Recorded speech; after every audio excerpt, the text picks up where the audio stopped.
वो जो जनाब हैं राहुल गांधी, वो तो कभी इटली चले जाते हैं, नानके चले जाते हैं मामा जी के पास। जब भी कोई देश का कोई इंपॉर्टेंट सेशन होता है तब वो अमेरिका बैठे होते हैं, है ना। तो उनको तो लॉन्चिंग चल रही है, मतलब श्री हरिकोटा से चंद्रयान जल्दी लॉन्च हो गया, वो बंदा लॉन्च नहीं हुआ कांग्रेस से। दोस्तों ये क्या, अब तो कांग्रेस के खुद के अलायंस पार्टनर उनकी दिन दहाड़े बिल्कुल खुले में बेइज्जती करने लगे हैं। परमात्मा ने नहीं गुण दिया, क्यों यार धक्के से उसको बेचारे को कर रहे हो, भी तू नेता ही बन बस। ये नंबरदारी थोड़ी है कि बेटा बन, उसके बाद बाप, उसका बेटा, फिर अगला। यार छोड़ दो उसको यार, बेचारे को, वो दुखी है, बहुत दुखी है वो। बंद करो, हाथ जोड़ के मैं मोदी साहब से गुजारिश करता हूँ। देखिए, घोर कलयुग इसी को कहते हैं। हम में से कुछ ये भी कह सकते हैं कि जिस थाली में खाना उसी में छेद करना। आखिर भगवंत मान के इस बयान को देखकर तो यही लगा कि कहां तो विपक्ष चला था गठबंधन का चक्रव्यूह बनाकर मोदी सरकार को गिराने, और कहां खुद के ही चक्रव्यूह में फंसा नजर आ रहा है।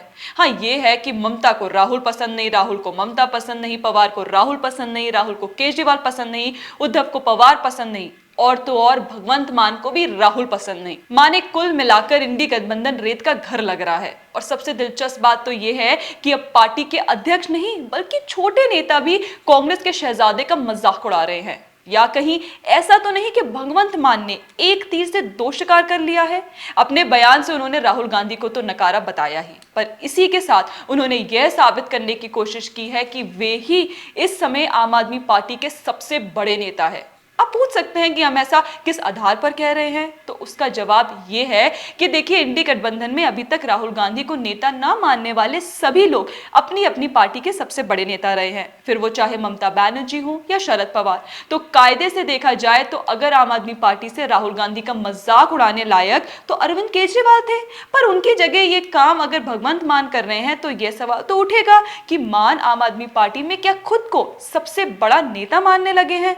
वैसे देखा जाए तो भगवंत मान ने जो कहा वह फैक्ट से अलग नहीं है। भारत में 2023 में इतना बड़ा G20 समिट हुआ तो राहुल जी हफ्ते भर के लिए यूरोप निकल गए। उसी साल जब कुल 5 राज्यों के असेंबली इलेक्शन रिजल्ट आने थे तब वे इंडोनेशिया, सिंगापुर, मलेशिया और वियतनाम का ट्रिप प्लान करके बैठ गए। ऐसा ही कुछ 2022 के असेंबली इलेक्शन रिजल्ट के दौरान हुआ जब राहुल गांधी अपने नानके यानी इटली भाग गए। यहाँ तक कि अपनी ही पार्टी के फाउंडेशन डे के दौरान वो फंक्शन मिस करके फिर से इटली पहुंच गए। दोस्तों, एक डाटा है 2015 से 2019 का, जिसके मुताबिक राहुल गांधी ने कुल 247 विदेशी यात्रा की, यानी एक साल में औसतन 62 ट्रिप्स और एक महीने में 5। और इन सब में एक बात जो नोट करने वाली है वो ये कि इन सारी ट्रिप्स में किससे मुलाकात होती है, क्या निर्णय लिए जाते हैं, यह सब कुछ सीक्रेटिव तरीके से हुआ है और मेन स्ट्रीम मीडिया में भी इसकी कोई चर्चा नहीं होती। ना जाने ऐसी कौन सी सीक्रेटिव सर्विस चला रहे हैं राहुल बाबा।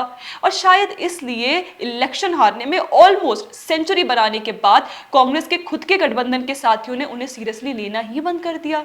याद कीजिए, हरियाणा चुनाव हारने के बाद तृणमूल कांग्रेस के नेता साकेत गोखले का वो स्टेटमेंट जिसमें उन्होंने कहा था कि arrogance, entitlement and looking down on regional parties is a recipe for disaster. Shiv Sena UBT leader Priyanka Chaturvedi ने भी ये स्टेटमेंट पास किया था कि the Congress party needs to think about its strategy because wherever there is a direct fight with the BJP the Congress party gets weekend.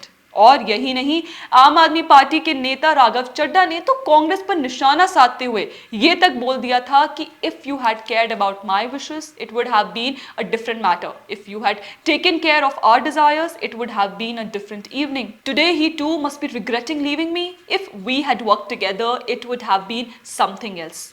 अब कांग्रेस के गठबंधन के साथी भी ये जान चुके हैं कि राहुल बाबा केवल और केवल नेपोटिज्म के बदौलत ही राजनीति में यहां तक पहुंचे हैं। उनके बॉडी लैंग्वेज और बिहेवियर को देखकर भी यही लगता है कि निजी तौर पे तो उनको राजनीति में अधिक कोई दिलचस्पी नहीं। हाँ, उनकी पार्टी और उनकी माता श्री उन्हें लॉन्च पर लॉन्च की जा रही है, पर बेटा केवल अमेरिका और इटली तक ही लॉन्च हो पा रहा है। फिर भी एक लॉन्च और सही, यह देखना होगा कि राहुल गांधी भगवंत मान को कितना गलत साबित करते हैं।